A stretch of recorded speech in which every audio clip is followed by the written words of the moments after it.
Behaviour management. Managing children's behaviour is important for their developmental needs, social and emotional development, and self-esteem. Children learn best if they have routine, discipline, and boundaries that are fair and manageable given their age and stage of development. Children flourish best when they know how they are expected to behave. Children gain respect through interaction with caring adults who show them respect and value their individual personalities. Positive, caring, and polite behaviour should be encouraged and praised at all times in an environment where children learn to respect themselves, other people, and their surroundings. Children need to have set boundaries of behaviour for their own safety and the safety of their peers. Adults should set boundaries in a way which help the child to develop a sense of the significance of their own behaviour, both on their own environment and on those around them. Things like golden rules can help children to learn this.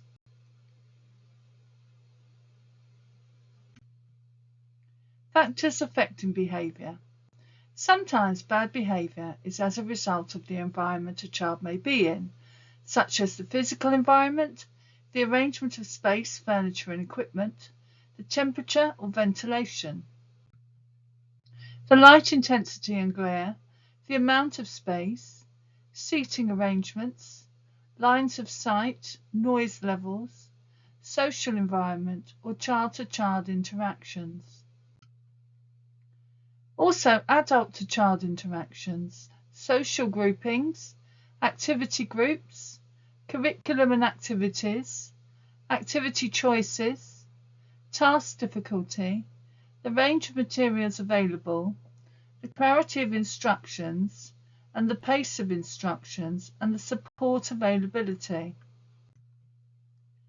Also learning factors, consideration of learning styles, schemas, use of modelling, use of reinforcement, opportunities for practice, lack of boundaries and discipline, and parenting styles. Learning styles. There are 4 main learning styles. These are visual learners, kinesthetic learners, auditory learners, and logical learners. Visual learners learn through seeing. They may like to sit at the front at story time so they get the best view of the story. They need to see the adult's body language and facial expressions to understand what they're asking of them. Use of visual displays help with learning and remembering. Illustrated books and picture association, such as a visual timetable. Children may learn to need and like visual things. Learn through images that they can remember the picture on a page. Enjoy art and drawing, or be interested in machines and inventions or scientific activities. Play with Duplo or other construction toys like jigsaw puzzles, and be a daydreamer. To encourage this type of learner, use board games and memory games to create visual patterns. Suggest vital clues when reading together. Let the child paint their own imagined picture as they read the story. Offer picture books of all types. Encourage visualization of stories and reinforce this at intervals. Encourage writing through using different colours of writing. And teach mind mapping techniques to older children to help them learn and recall complex information. Show videos to reinforce the stories you're reading, or use the internet to discover visual clues. Kinesthetic learners. Kinesthetic learners learn through moving, doing and touching. They are tactile and learn best through a hands-on approach. By actively exploring activities and experiences, they will fully learn about the world around them. They may find it hard to sit still for long periods and may become distracted easily.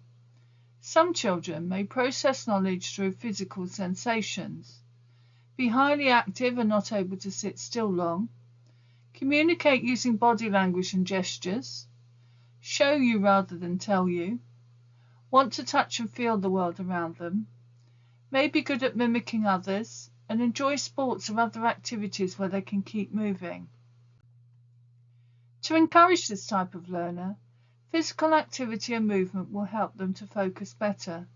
Give them something to hold at story time so they can fidget with it rather than annoy others. Use hands-on activities and experiments, art projects, nature walks, or acting out stories so they can feel the activities. Encourage messy play and sensory experiences within their planning needs. Allow for expressive movement and dance and scientific experiments that are hands-on. Messy play, sensory play, building blocks and role play will help them to develop also. Auditory learners. Auditory learners learn through listening, talking things through and hearing what others have to say. They pay attention to tone and pitch of voice and benefit from being read aloud to or instructed to do something. Some children may think in words and verbalize its concepts. They tend to learn phonetically rather than through look and say techniques. They can be a good reader, though some prefer the spoken word. Have excellent memory for names, dates and trivia. Like word games. Enjoy using tape recorders and often musically talented. Usually able to learn their times table with relative ease. To encourage this type of learner, get them to dictate a story to you and watch while you write or type it out. Read aloud together and tape session for later playback. Buy or borrow books or tape for them to listen to. And find books and stories that are interesting to listen to and have lots of parts to play and use different voices for the characters. Logical learners. Logical learners like to explore patterns and relationships between objects. Some children may enjoy puzzles and seeing how things work. Consistently question and wonder. Like routine and consistency. Be capable of highly abstract forms of logical thinking at an early age. Do mental arithmetic easily. Enjoy games, computers and experiments with a purpose. Create own designs to build with blocks or Duplo, but not so good at the more creative side of activities. To encourage this type of learning, do science experiments together and get them to record the results. Play with puzzles, sorting games and mathematical activities. Use computer learning games and word puzzles. Introduce non-fiction rhyming books. Cooking activities will be enjoyed with sequence cards for a recipe to show what comes next. The role of the adult. It is the role of the adult to recognize the individuality of all the children. Encourage self-discipline, consideration for each other and our surroundings and property. Encourage children to participate in a wide range of group activities to enable them to develop their social skills. And work in partnership with parents and carers by communicating openly. Praise children and acknowledge their positive actions and attitudes, therefore ensuring that children see that we value and respect them. Encourage all staff working with the children to accept their responsibility for implementing the goals in the policy. Promote non-violence and encourage the children to deal with conflict peaceably. And there are 100 ways to say well done. Provide a key person system enabling staff to build a strong and positive relationship with children and their families.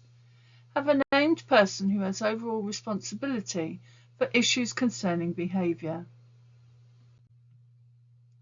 When dealing with unwanted behaviour, it is important to remember that physical punishment such as smacking or shaking should never be used or threatened. Children should not be singled out or humiliated in any way. Adults should redirect the child towards alternative activities, and discussions with children should take place respecting their level of understanding and maturity. Adults should not raise their voices in a threatening way. In any case of misbehaviour, it should always be made clear to the child or children in question that it is the behaviour and not the child that is unwelcome. How a particular type of behaviour is handled will depend on the child's age, level of development and the circumstances surrounding the behaviour. It may involve the child being asked to talk and think about what they have done. It may also include the child apologizing for their actions. Children need to develop non-aggressive strategies to enable them to stand up for themselves so that adults and children listen to them. They need to be given opportunities to release their feelings more creatively. Children need their own time and space. It is not always appropriate to expect a child to share, and it is important to acknowledge children's feelings and to help them understand how others might be feeling. Children must be encouraged to recognize that bullying, fighting, hurting and discriminatory comments are not acceptable behavior. Children need to recognize that certain actions are right and that others are wrong. Activity. Think of a child in your setting. Think about examples of when they misbehave and what is done about it. What does your policy say? And do you think it works? Positive behavior strategies. Books and stories. Positive images. Circle time. Clear boundaries. Consistency. Realistic expectations.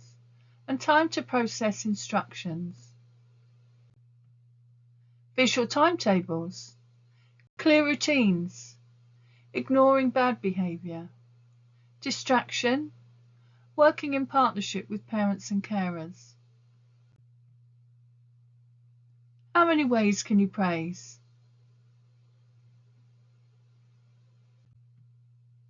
Ways to say good. Well done, a good attempt. You did it. I'm proud of you. Nearly there. Brilliant. You make it look so easy. Good. Excellent. That's right. You're really working hard. Marvellous. Fabulous. Keep going. Fantastic. You did it. Congratulations. Some ideas to help promote positive behaviour. Rearrange the room into zones or areas with exciting activities on display so that the children will want to play positively. Observe children and discover their schemas and interests and plan for next steps in development. Train staff on child development and age-related play and behaviour. Agree procedures for unwanted behaviours and show consistency as a team. Discuss boundaries with the children and model good behaviour yourself. Use reward systems such as stickers of special toys. And identify any other reasons which may account for bad behaviours, such as a new baby at home, family illness or stress. Use positive language for when children are behaving well, even if it is just listening to a story, as praise will help to build self-esteem and help the child wish to repeat that good behaviour. Have an area for time out that is visible to all staff and safe for the child. Alternative, use a time-in method, whereby the child has to stay close to a member of staff until they can play nicely. Encourage sharing and negotiation when playing together. Praise positive behaviour as much as possible. Model respect for others by your own behaviour, and try giving children areas of responsibility that they can easily manage to gain lots of positive praise and recognition. Thank you for listening. Here are my contact details. Please subscribe to my channel. Thank you.